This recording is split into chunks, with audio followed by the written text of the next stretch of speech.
Well met, my friends.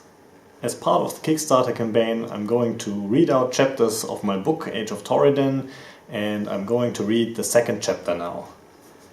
Chapter 2 Midnight Dealings. Lena strolled to the unmarked door in the dark side street. The citizens considered this section of prosperity to be unsafe, but she knew these parts too well to be concerned. When she knocked on the door, a shutter opened up. From the other side, a man eyed her. "What do you want?" She did not know him, which made her cautious.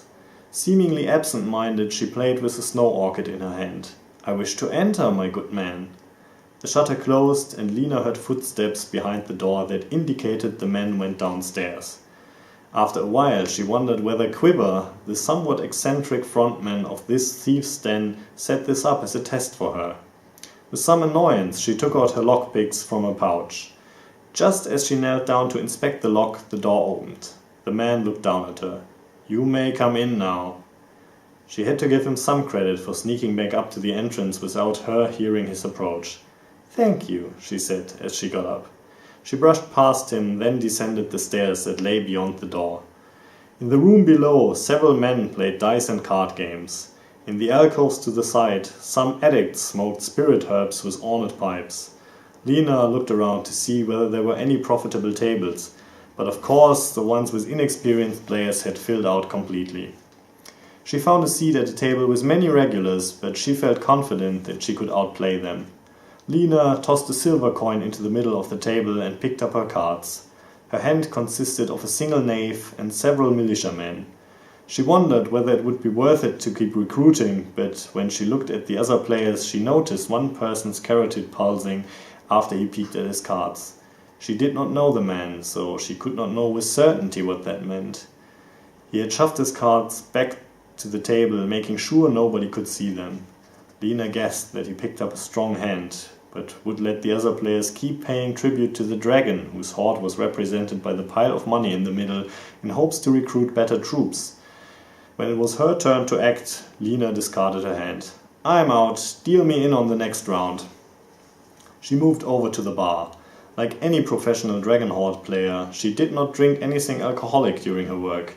Instead, she filled a mug with water, then leaned with her back to the counter, watching the room.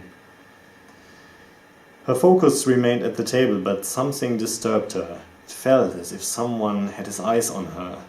Lena kept observing the table, trying to pick up physical tells and map them to the hands the players revealed. Sure enough, the man whom she suspected to have a strong holding showed the table that he held the Dragon Slayer.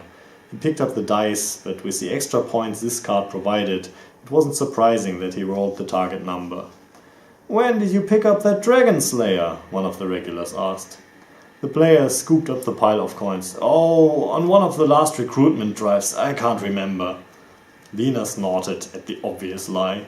These people were easy to read after all. She walked back to her seat, shooting a glance at the side of the room. In the midst of the addicts, a lone person occupied one of the alcoves. The person, who was dressed in dark clothes, face obscured by a polished mask made of metal, watched her. Lena frowned at that, but she couldn't worry about it now as the next round began. This time, luck shone on her as she picked up the only Dragon Slayer in the deck. Mirroring the winner of the previous round, she kept recruiting, picking up knights and a mage to assist her slayer in the eventual attempt at killing the dragon. Just as she decided that it was time to reap, the player before her tossed a coin in the pile that represented the house's share. "I'm charging the dragon." Lena looked at him. "Well, what do you have?" The man turned over a knight, a knave, and a militiaman. Lena suppressed a smile. This game was easier than it looked if people kept throwing away money with terrible odds. The man picked up the six-sided dice and rolled only sixes. Sometimes, a lucky roll like that would make up for the piddly extra points the weaker cards provided. "Unbelievable," some of the other players said. The man looked a bit flustered, but raked in the money with a smile. Inside, Lena seethed, but outwardly she remained calm. Some of the regulars taunted the person for attempting such an unlikely attack and getting away with it, but she did not see the point. Either they'd alienate the newcomer so that he wouldn't come back, or he would wise up and not commit mistakes like that. Granted, this time the bad play worked out, but that did not make it profitable in the long run. Right now, he seemed happy, so Lena forced herself to calm down again. It was only a matter of time until she won more than what she lost. However, the next couple of rounds provided no reprieve. People kept getting away with incorrect moves until Lena got so annoyed that she started to play equally foolish in addition to the bad luck. After losing an amount that made her physically ill, she stepped away from the table to cool down. When she looked around, she noticed that the creepy person still sat there after all the hours she had played. Lena felt that this might provide an outlet for her anger, so she walked over to the alcove. "What are you staring at?" "Ah, Lena," the man said. "You're wasting your time and talent in this place." She narrowed her eyes. "How do you know my name?" "I know many things," he said. "Please, have a seat." She stood there, arms crossed. "I don't sit with strangers unless it's a game of Dragonheart." He leaned back into the cushions of his armchair. "Considering tonight's session, you might want to avoid that as well." Lena felt her cheeks flush at that. "What do you know? Those gremlins just got lucky." The man shook his head. "When you win, it's because you're an amazing player, but when you lose, the other players are gremlins who don't know how to play and just manage to catch a lucky break. Is that how it works?" Lena had this conversation many times with people she cared for. Did she really want to go over it with a stranger? Look, all the decisions I made had a positive expected value in the long run. Of course it's possible to lose even when you're a favorite, otherwise it wouldn't be much of a game. "So you're saying it's a skill game?" the man asked. With the way he said it, she knew that he goaded her. "I'm done with this. Have fun with whatever you're doing, but I won't entertain you any longer." "Lena, wait!" The man sounded worried all of a sudden. "There is something important I need to tell you." Even though the man sat in the smoker's alcove, she did not see any pipe or spirit herbs. In fact, he even appeared to be completely sober. Unusual as that was, something else bothered her about him, but she could not quite place it. "Very well, I'm listening." "I guess I should introduce myself first. I have decided that I'm called the Wise Man." "The Wise Man? That's not even a name!" The anger she felt when she confronted the man had evaporated. Right now, the fatigue from playing too long and losing too much set in. "It's been a long day, so just tell me what you're going to say and then I'll be on my way."